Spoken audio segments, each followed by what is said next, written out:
Kamusta? Nawaya alagaan ka nenegrios neng labis ngayon. Gusto kong ibaahi sa iyo ang tungkol sa isang napaka-espesyal na baga yang awit ke-91. Alam mo, isa ito sa mga pinakamakapangyarihang awit sa Biblia para haitong isang hindi nakikitang kalasag na nagpoprotekta saya, iyo esay, iyong pamilya o titimajing saya, iyong tahanan. Para bang marungkang super bodyguard mula saya, langit na nagpoprotekta saya, iyo mula saya lahat.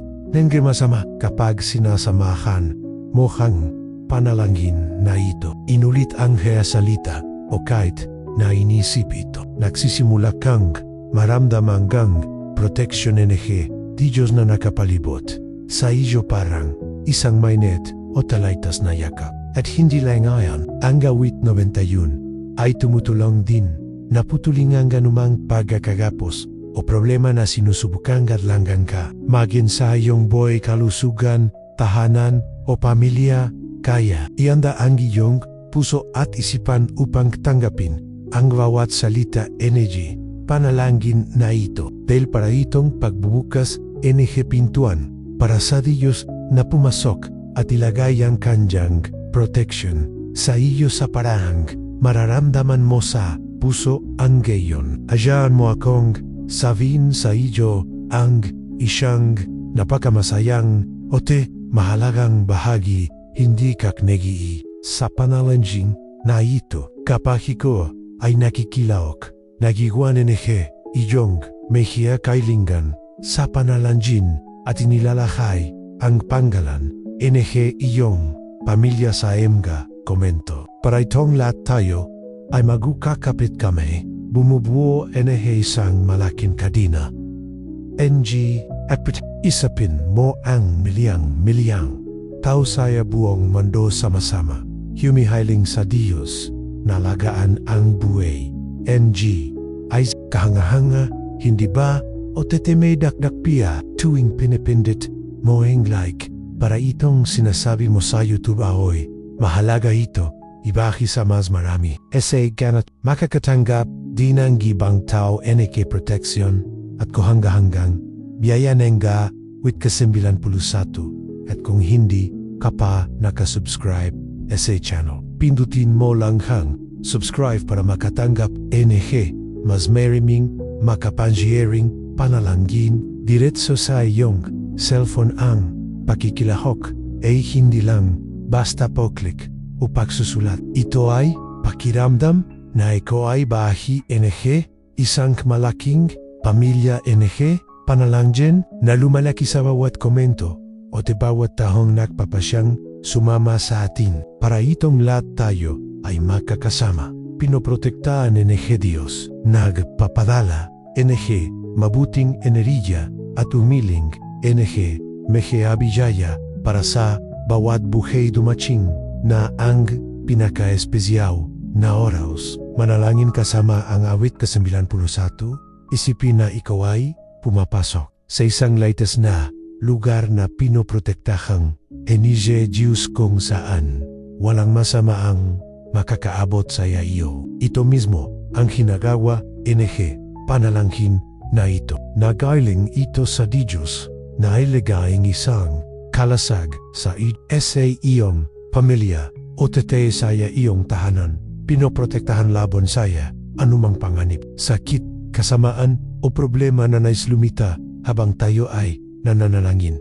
Maari mong isara ang iyong mga mata ete ay supan ang mga engel na may malalakas na pakpak na galaga sa iyo ete sa mga mahal mo. Sila ay naglalakat saya iyong tabi, humahawak saya iyo upang hindi ka madapa. Inaalis ang masamang bagay at naglalaga ING isang layer NG liwanag sa paligid NG iyong tahanan. Para bang sinasabi NG Diyos na nandito ako at walong masama ang makakabat saya iyo. Otet alam mo ba ang pinakakahanga-hanga? Bawat salitang inuulit mo kahit sa isip ay tumutulong na palayain ang iyong buhay mula sa mga kakagapos, mga bagay na humahawak sa iyo, tulad mga takot, alitan, sakit o problema. Para bang pinaputol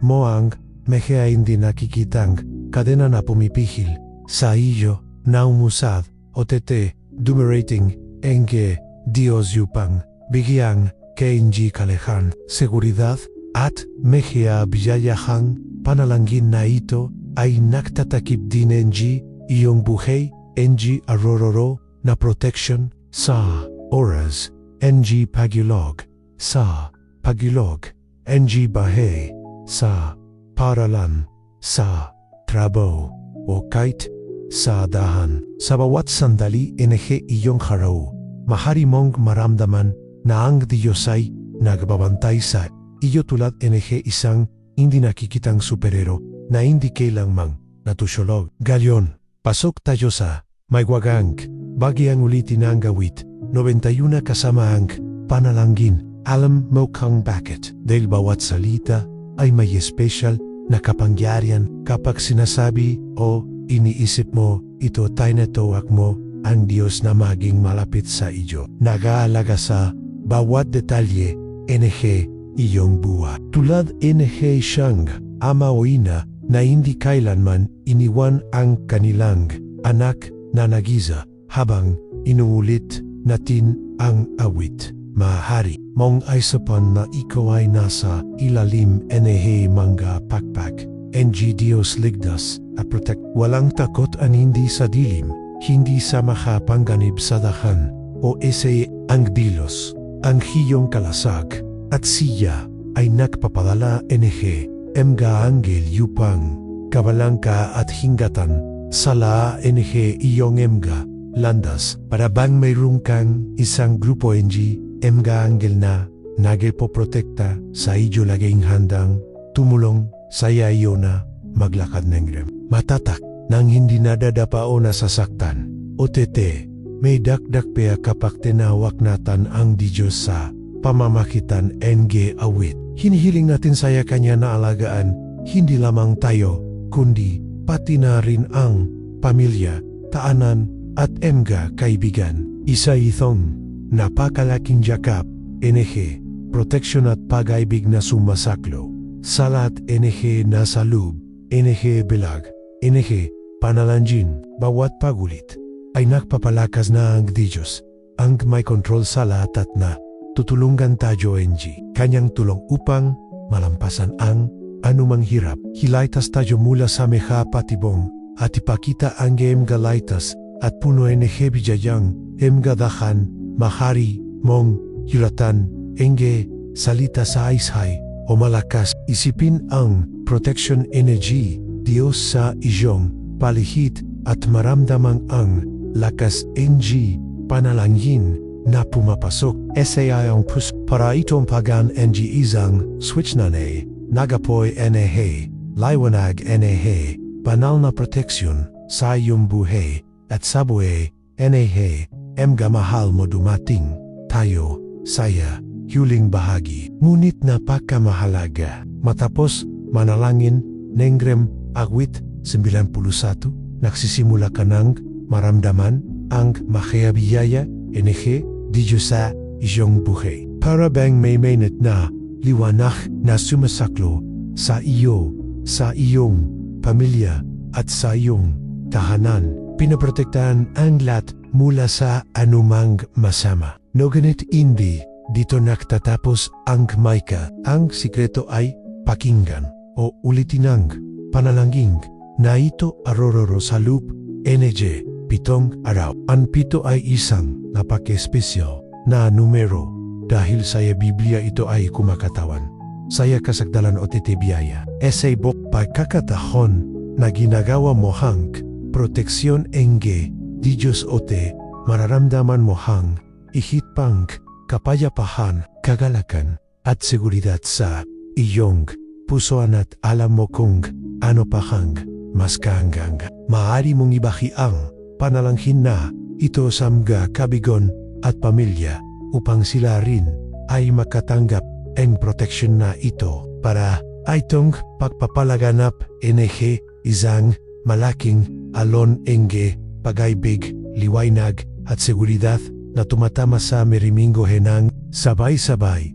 Ansa, wakas, uhak, kalimutan, na magpasalamat sa Diyos anyang pagsasabi, NG, Amen, o te salamat. Panginoon ay pakilala sa lahat NG, pag-aalaga na meron siya para sa iyo, at tandahan ang palaging nagmamasid ang Diyos sa iyo. O tete habang mas inulit mo ang panalangin o tete, kumukonekta saya kanya, mas mararamdaman mo ang kapangyarihan, NG Awit 91, na kumikilos sa iyong gibuhay kaya te itaas ang iyong kamay. Maramdaman ang proteksyon na ito uminga NG malalim at yakapin ang Mejea Biyayang inianda NG Diyos para sa iyo, sa iyong pamilya o tisaya iyong tahanan. Sa bawat araw, sa bawat panalanggan, ang iyong buhay ay napupuno NG liwanag, kapayapan o seguridad.